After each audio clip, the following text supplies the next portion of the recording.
আসলে বাঙালি ছাড়াই সৌদি আরবের কিছু ক্ষেত্রে কিছু কিছু জায়গায় অচল। যে জায়গায় বাঙালি থাকবে না ওই জায়গায় যাই সমস্যা হয়ে যাবে।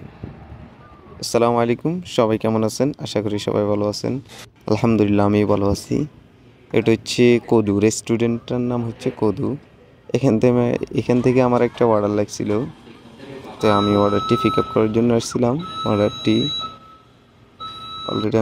পিক আপ করে নিয়েছি, এখন কাস্টমার লোকেশনে যাইতেছি। আসলে বাঙালি ছাড়া কিছু কিছু জায়গায় সৌদি আরব অচল। কারণ হচ্ছে বাঙালি যে পরিমাণে কাজ করতে পারে অন্য অন্য রাষ্ট্র অন্য অন্য জায়গার মানুষ এরকম কাজ করতে পারে না। কেননা এই রেস্টুরেন্টটি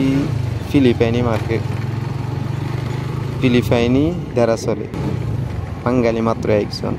তো এই রেস্টুরেন্টটি খুবই স্লো, তলব আসলে অর্ডার লাগলে অনেক লেট হয়, কারণ ফিলিপাইনি ওরা কাজ করতে পারে না ভালোভাবে, শুধু ভগর ভগর করে কথা বলে, কাজের বেলায় ঠিক নেই। কিন্তু বাঙালি যে রেস্টুরেন্টে বাঙালি আছে ওই রেস্টুরেন্টে যাওয়ার আগে খাবার রেডি হয়ে যায় খুব দ্রুত। কিন্তু ফিলিপাইনি, ইয়েমেনি, মাসরি যাই বলেন, সবই হচ্ছে আকাম আকাম করার লোক, কাজের বেলা একবারই স্লো।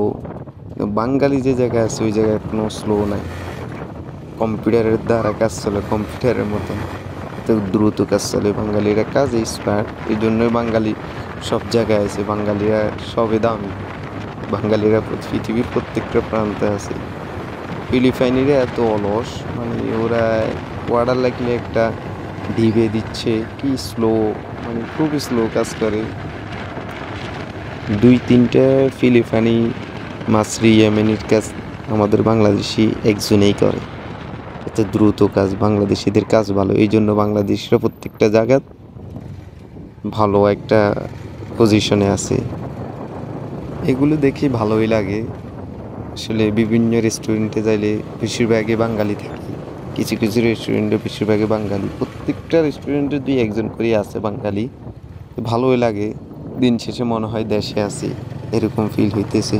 সবার সাথে কথাবার্তা, বাড়ি কোথায়, দেশের বাড়ি কোথায় আলোচনা হয়।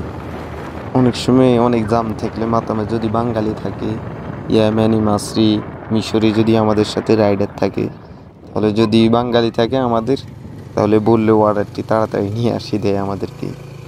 দেশের মানুষ হিসাবে দেশের প্রতি আন্তরিকতা খুবই। আসলে কিছু কিছু সময় মনে হয় আমরা বিদেশ না, এটা বাংলাদেশে আছি, কারণ প্রত্যেকটা সেক্টরে বাঙালি। রেস্টুরেন্ট কন, বলদিয়া বলেন, যে জায়গায় যাই ওই জায়গায় বাঙালির সাথে দেখা হয়। ব্যাংক সেক্টর কন, একবারে এভরিথিং সব কিছুর মধ্যে বাঙালি আছে। তো যাই হোক, দিন শেষে ভালোই লাগে, বাংলাদেশ মনে হয়, ফিল হয় বাংলাদেশেই আছি। এমন এমন কোম্পানি আছে পুরোটাই বাঙালি নিয়ন্ত্রণ করে, ইয়েমেনি, মাসরি, ফিলিপাইনি ওরা কেউ নেই, শুধু বাঙালি। এমন এমন রেস্টুরেন্ট, এমন এমন জায়গা আছে ওগুলাতেই। তো দিন শেষে ভালোই লাগে। আসলে কোনো বিপদে পড়লে যদি আশেপাশে বাঙালি থাকে তাহলে দৌড়ে আসে, এটাই বাস্তবতা। আসলে দেশের জন্য দেশের মানুষের টান থাকবেই, এটা স্বাভাবিক। ওকে, আল্লাহ হাফেজ। এরকম আরও ভিডিও পেতে আমার চ্যানেলটিকে সাবস্ক্রাইব করে দিন। পেজে দেখে থাকলে পেজটিকে ফলো দিয়ে পাশে থাকেন। আসসালামু আলাইকুম, ভালো থাকবেন, সুস্থ থাকবেন, আল্লাহ হাফেজ।